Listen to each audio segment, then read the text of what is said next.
Alright, hey guys, this next interview is with Amelia Phillips. Now, super exciting because Amelia Phillips is a huge name in the fitness industry, especially in the online space.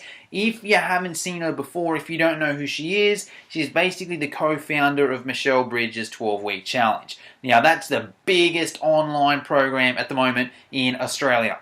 Okay, so she knows what she's doing. It's super exciting to have someone like her on here. And the thing is, a lot of people, Michelle Bridges obviously is super successful. Amelia, in her own right, is just as successful. She's spent a year traveling the world with Dame Edna as her personal trainer, where she only had one client. And she's the celebrity trainer on the Today Show. She started off with Kerry Ann, and she's been on there for like 6 years or something. So hugely successful, but I can't stress enough, she co-founded and is currently running the biggest online program in Australia. Okay, so listen to what she's got to say. All right. Hey guys, we're here with Amelia Phillips. Amelia, how are you? Hi, thanks for having me. No dramas. Thanks for accepting. We know you're super busy, so we value your time here. What I wanted to start with, Amelia, I obviously know who you are and I know a lot about yourself, but there might be some people watching this who don't know who you are and don't know much about yourself. So I was hoping you could give us just a quick 101 and sort of say, look, who you are. We'll get to your background a bit later, but to start with, like, what are you doing now? And on like a business level, but also on a personal level as well. So we can sort of, see who you are. Yeah.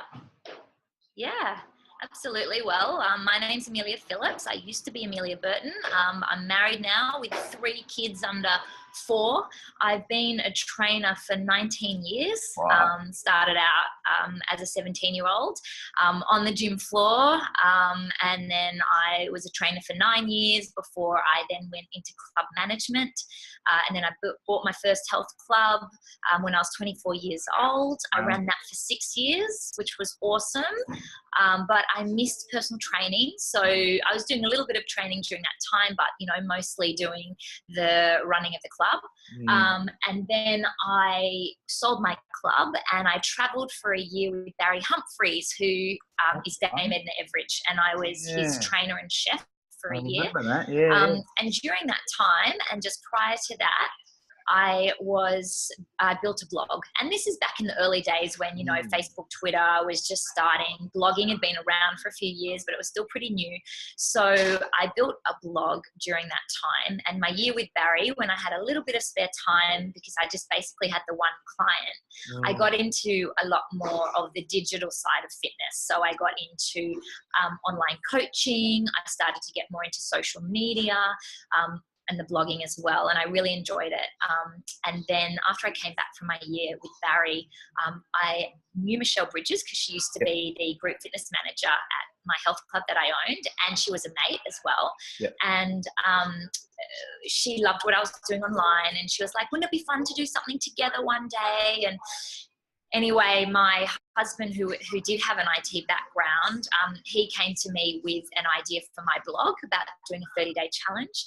And then I thought about it for a while, and I was like, stuff, my little blog, why don't we do this with Mish? And we sat down. It was as close of a bolt of lightning that I've ever had, where this idea just kind of came to us. And Mish had launched this amazing book called Crunch Time that had all her philosophies in it, her exercise, nutrition, her mindset philosophies. And I knew her philosophies very well. So I was able to take a lot of that content that I knew from her and translate it into this online idea.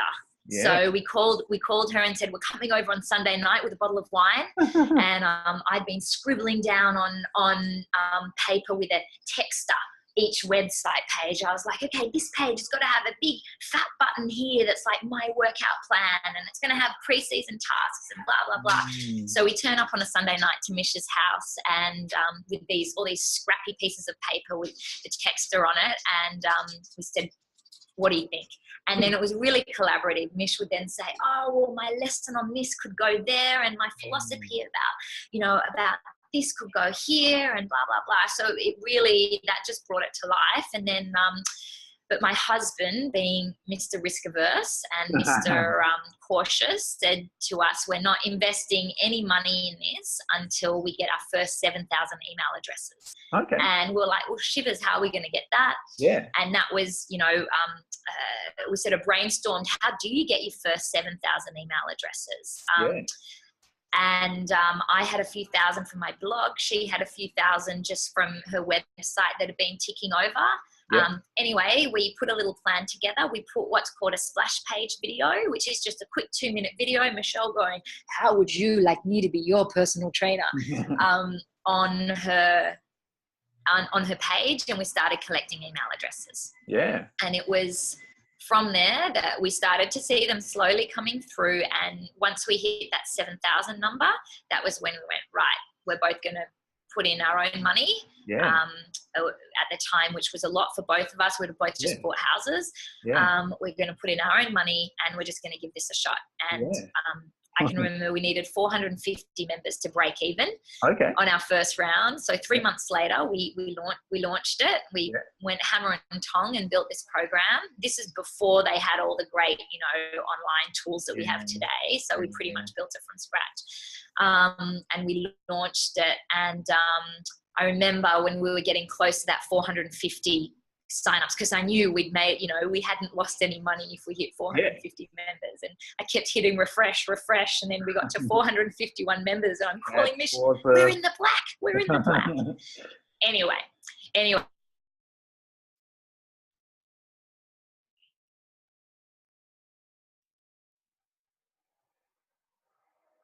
Hey, sorry, Amelia, that's just cut out there. Can you hear me? Great experience.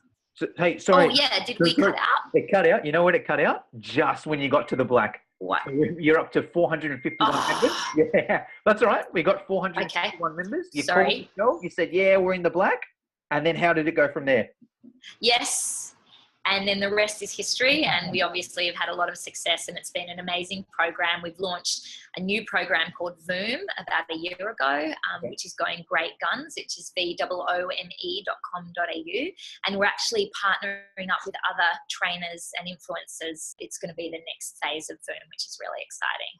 So yeah, the digital space has been really fun and exciting, but I've also noticed a huge change over the last, probably 4 years, a big change. And I've seen a lot of successful people come through, and then I've seen a lot of people burn through money and have not so much success. And, I want to try as hard as possible to help trainers to be on the successful side of digital fitness. Yeah, cool. So is that sort of where you're at now, Amelia? You help trainers with the digital side of fitness? Yeah, it's not my business per se. My business is, 12WVT and Voom, but I'm a trainer at heart. I love helping people. So whether it's, helping people through fitness, or now I get a lot of trainers coming to me saying, you've had success. Can you offer me some advice? I spoke at Phillips this year on the topic digital disruption, because I have seen trainers getting into trouble, as well as having lots of success. So, it's digital landscape is so huge and broad. Nobody has the answers. There isn't a set, blueprint. You do this, this, and this. So I certainly am not the expert. I don't call myself a digital expert, but I have got an interesting perspective on the space, and I have been in the space for a long time. So if any of my story resonates with people, or if anything I say can help them, but I certainly don't want to say that I'm a digital fitness expert. I wouldn't do that. I wouldn't do that to you. Of course. Well, even though you're probably justified, like you do run the big, correct me if I'm wrong, but is the Michelle Bridges 12-week body challenge, is that the biggest in Australia? Biggest online program in Australia? Yeah, it's the largest online program. Yeah, you've got apps like Kayla Itsane's and whatnot, but this would be the biggest online program in Australia, and we're larger than Weight Watchers. We're larger than Jenny Craig. So we've evolved, and we've seen a lot of changes. But the size of the business, we also started from zero as well. So I get how hard it is to get those email addresses, and we were lucky because we had Michelle. And her brand vehicle, but we still had to work really, really hard to get those numbers up. Yeah, cool. Well, there's a couple of things I want to chat about going on from there. There's two that I really want to get into. Yeah. Let me know which one you want to go with first. I want to get your opinion on the online personal training space and what your opinion is on online coaching, online Yep. personal training, online membership sites, and some of the differences between, some of those successful people that you've seen. Why are they so successful? And then some of the people that aren't successful, why they're not. That's one thing I want to go over. The other thing I'd like to, I guess not so much go over, but that I think is really cool is when you said you weren't going to outlay $1 until you had 7,000 emails. All right. I think that's cool because I think there's a lot of people these days, a lot of trainers that are like, oh yeah, I've got a few friends on Instagram, a few friends on Facebook. I'm just going to get a few workouts together and I'm going to be a super successful online trainer. Doesn't always work like that. 7,000 emails is a bit of a grind. No. So that might, that might come into the next topic as well. So, if someone's sort of watching this and they're like, all right, cool, I want to start online training. I don't have 7,000 emails. I'm going to give up. Instead of that, let's talk about some of the things they can do. So let's get your opinion on the online space, online personal training, the things that successful trainers are doing, the things they can generate all those emails, and then the things that unsuccessful people have done wrong so people can avoid. Yeah, let's go through some of them. Yeah. Well, I think that one of the mistakes I see happening is when people invest too much into the product before they've understood where their email addresses are going to come from. So, I always suggest to people, you don't need to create this incredibly complex website, an expensive website to deliver amazing content and to deliver something powerful. You can even do it through a Facebook group or through a really active email database. So some of the trainers, what I've seen is they've spent a lot of time and a lot of amazing effort on building this great product and this great content. But then what happens is they don't have the customers coming through to support it. So my first piece of advice to trainers is to start developing a really clever system where you are collecting email addresses that are people you can market to. I know email addresses are a little bit, old school for some of the younger trainers coming through there that probably aren't using it, but it is still a really, really powerful tool 100%. For signing up customers and almost more,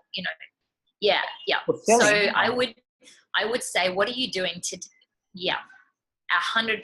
But a lot of people don't think like that. They're like, oh, it's, just about the number of followers I have online, which is important as well. And it's just one of the many funnels to growing your email database. So that would be my first thing is, are you regularly getting email addresses through? And hopefully, Jono, what you're putting out there is giving some advice to people about how they can be growing their databases. Having said that, content is really important. You have to put out a good quality program, but that doesn't necessarily mean it has to have all the bells and whistles. You could do an amazing PDF, amazing ebook. And sometimes it's not a bad idea to build one of those that are really super cheap to build, sell it reasonably cheaply, give one away. I know a lot of people give them away as a way to capture email addresses. Download my free protein snack ebook when you visit my website. But having 3 or 4 products that are cheap and seeing how they go can then help you decide how you're going to position your online program. Online coaching is brilliant. I had a lot of success with online coaching before we moved into 12WBT. But it is reliant on how good are your digital channels in driving people to your website or your blog that your digital online coaching business is sitting on. So for me, my first couple of years was all about building up my monthly viewers on my blog. And that was how I started to get my online coaching. And I was starting to get heaps. Like I was probably getting about 15 inquiries a week, which I was converting over 60% of those inquiries into online coaching. So I was doing this was online coaching. So I had clients, and interestingly, No, sorry, no, you go. Can you hear me? Yeah, perfect. I was getting clients from all over the globe, so UK, US, and we were either Skyping, emailing. A majority of it was Skype calls, Yeah, and then I was designing their program for them. I did not use an online coaching platform. There are yeah, some good ones out there at the yeah, moment that you yeah, can tap into. But when I first started it, I was literally just having a Skype conversation with them, and then I was going away and building their own workout plan, meal plan. So I would meet with them on the phone. I would then, how was your week? Did you, I had designed their workout plan for them. Did you go and do this class? Did you go and do that run? Workout I gave you, no, you didn't do that, tweak your plan for this week. yeah, And then I do the same with their meal plan. yeah, And I was just doing it all through Skype and through email.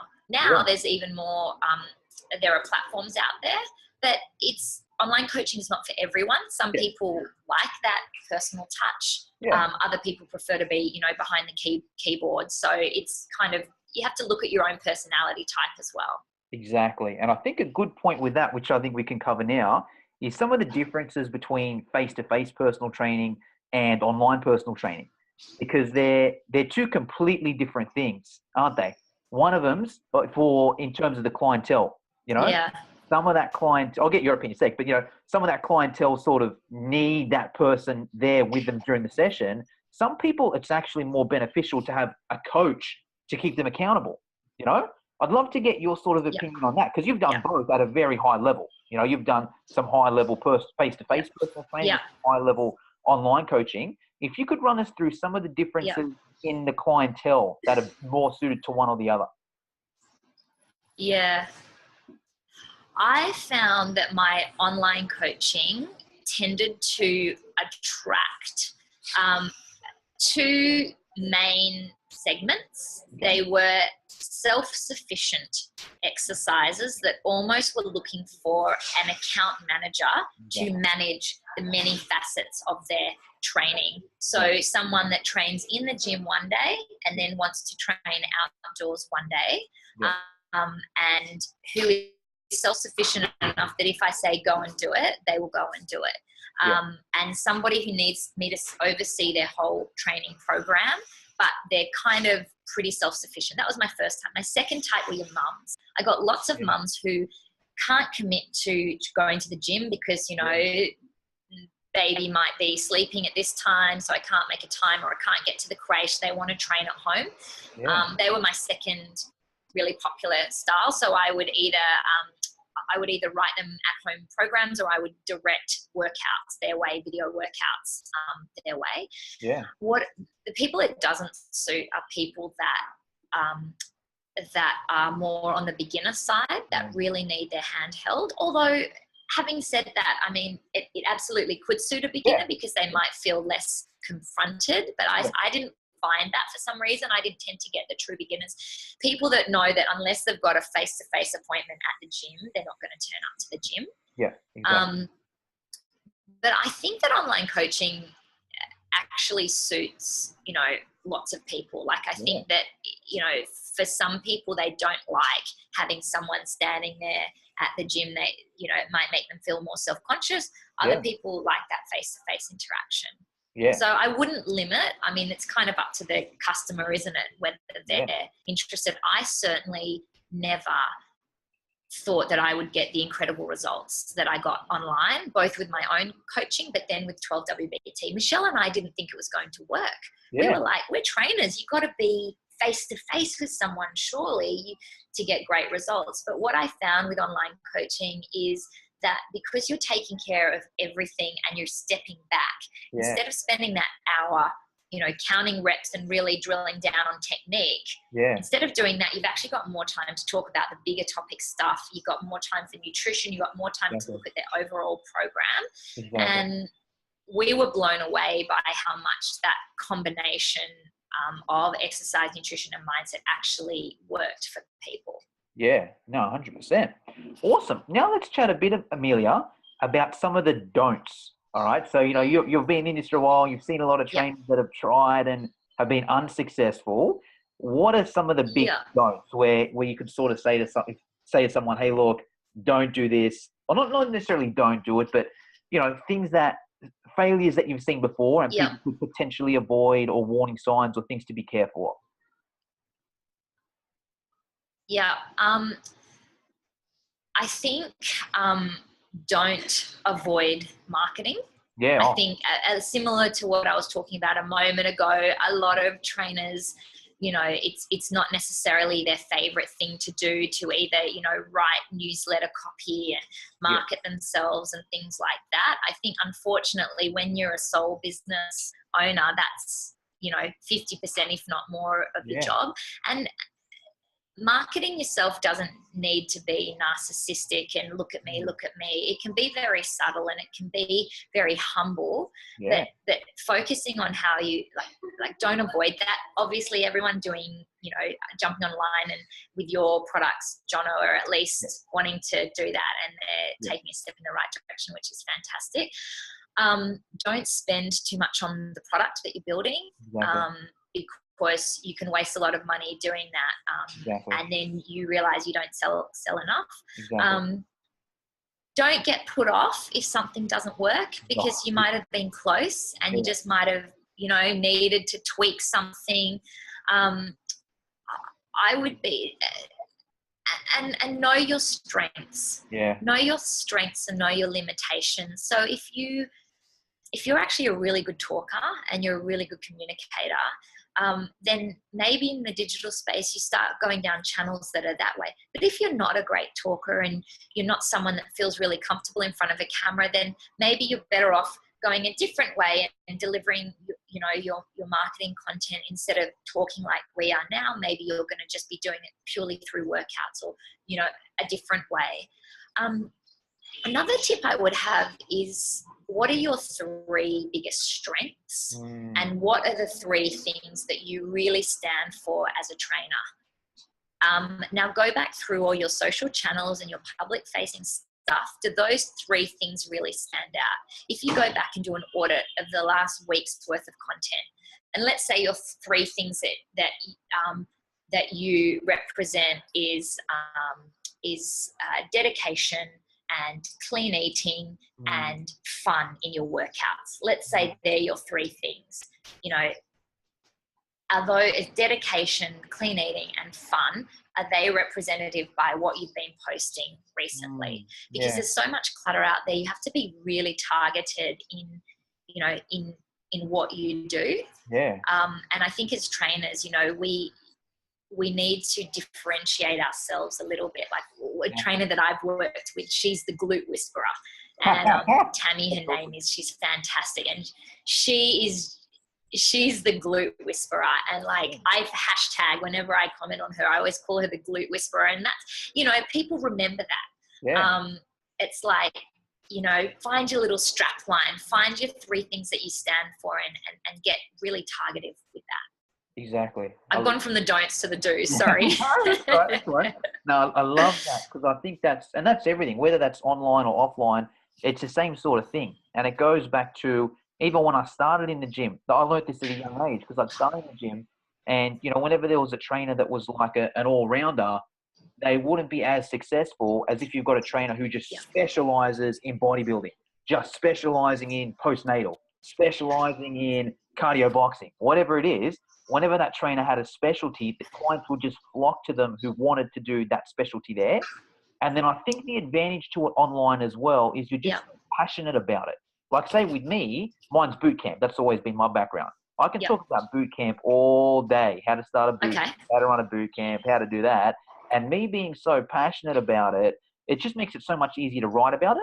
But if you said to me, hey, Jono, go and do an online program on bodybuilding, I wouldn't have the passion to do it. And that would show in there, So I agree with that 100%. Amelia, that's probably all we got time for. Yeah. No, sorry, go. Okay. No, you go. Oh, no, I was just going to agree with you 100% and say that to those out there that are thinking that's scary, it is scary, because you're thinking, well, now I'm going to cut out that segment. If I specialize in, postnatal, what about my bodybuilding blokes? But you know what? Try it for 3 months. Try and make it your specialty for 3 months and see what happens. And if it doesn't feel right or it doesn't flow, you can always change it. And that is the beauty of digital, and the beauty of personal training is it's always evolving, it's always changing. So, you know, you can try things, track them. If they work, great. And if they don't, you learn a lesson and you evolve and you change. And then, sorry, I'm going to leave on one positive note. I think for trainers, one thing I'd love to get out there and that I've learned over the years is to be a lot less judgmental. And I think trainers, we can, and I used to definitely be like this earlier on, where I'd be very judgmental about how other trainers were doing things and about different methods. So, you know, all the people out there running on the treadmills and doing all that cardio, you know, and the weight trainers are like, oh, they're so silly, you know, they should be doing weight training. And the weight trainers out there saying, you know, something completely different, and the cardio runners saying, oh, look at all those big, bulky, muscly people in the gym. What I've learned over the years is that there's something for everyone, and there are people out there that, you know, love all the different modes of training. And so be a little bit, I guess I try to be less judgmental now when I'm online. I see someone posting with, you know, the G-string and the boobs out there and the amazing body, and instead of thinking a judgmental thought, I'll be like, oh wow, check out her body, she looks fantastic. Because there will be someone that wants to train with her, just like there'll be someone that gets put off by it. So yeah, that would be one of my other take-home messages. Awesome. Cool. Well, hey, Amelia, that's, I think, all we sort of got time for. Anything else? Is there anything I should have asked you that I missed out? Oh my God, I could talk about this all day and all night. Just look, if anyone ever needs, you know, a hand or just wants to, no, I was going to say, I did have one thing I completely forgot to mention as well. One bit of your story we completely missed out. Your whole celebrity training thing. I know we brushed over how you went on the year and you did the celebrity training there. You're also Kerry Ann's Channel 9 go-to fitness trainer as well. Quickly, how did that come about? You sort of I am. I'm on there every week. I'm on the Today Show and Today Extra. So this is another reason why digital is so fantastic. How about this? I was writing my blog on We Fit, on hula hooping. I was doing a product review on that program We Fit on a Sunday. Everyone was at the beach except I was stuck at home doing this stupid ass blog post. I was so pissed off. And then a year later, I got a random phone call. Hi, it's producer from Channel 9. Can you hula hoop? And I'm like, no, I couldn't hula hoop. They said, can you come on tomorrow and teach Kerry Ann how to hula hoop? And I was like, okay, shit. And so I ran to Toys R Us. I got the hula hoop. I'm standing there doing this in Toys R Us. And anyway, I stayed up till 2 a.m, taught myself how to hula hoop, went on the show the next day. First time I'd ever been on TV. Wow. Taught her, had probably made a fool out of myself, but had fun. And I just said to the producer afterwards, hey, I've got lots of other health and fitness ideas for segments. I didn't. I just went, I've got lots of other ideas. Can I send them through? And they said, yeah. And I don't know how many years, it's like 6 or 7 years later, I'm on there every week. So that is another positive digital story. You never know what doors it opens up for you. Exactly. Awesome. Cool. Sorry, I interrupted you. I think you had one more point you wanted to go on. No, I've been talking too long. We could talk all day. That's enough. Awesome. All right, Amelia. You can find me on online though if anyone wants to find me. What's the best way to find you? Google me, Amelia Phillips, and you'll find me on Instagram. I'm _Amelia_Phillips. But yeah, if you just Google me, I'll pop up on all those places: Instagram, Facebook, Twitter, and my website, ameliaphillips.com.au. Awesome. All right, Amelia, thanks very much for your time. Thanks so much, Jono, and good luck to all the trainers out there. I hope to connect with some of you. All right, quite an exciting interview there. Just want to share a couple big takeaways that I took away from that. There's two sort of really big ones that I liked about talking to Amelia. Number one was, did you hear how she waited till she had 7,000 emails before she launched it? Okay, pretty cool in that. And also on that point as well, what she's saying is you don't need the fancy website and the fancy tools and all the bells and whistles. That's what a lot of people focus on. You know, they want to get online training, so they get this fancy website and they spend thousands of dollars on this and thousands of dollars on that, and they've got no clients. All right? I'm super against that. As you can probably tell from going through this course here, start off small. All right? Start off YouTube, PDFs, Facebook groups, all that sort of stuff. Get people in the door. Once you've got a bit of money, then you can reinvest it. Okay? So, and that's Michelle Bridges and Amelia Phillips saying that. Alright, so that just shows how key it is. Alright, and look, you might not need 7,000. From the sounds of what Amelia and Michelle said, is that they actually did put a little bit of money behind it, but once they had the 7,000 emails. So they got the 7,000 emails, they then put some program together, and then they needed 450 to get it, etc., etc., etc. So if you're going to put a huge program together, you might not need 7,000 emails. It's not going to hurt. But the philosophy is there in that get that niche, get those emails, get that following, get a basic program together, make some money off that basic program, and then you keep improving it. All right? They're my biggest takeaways there from Amelia.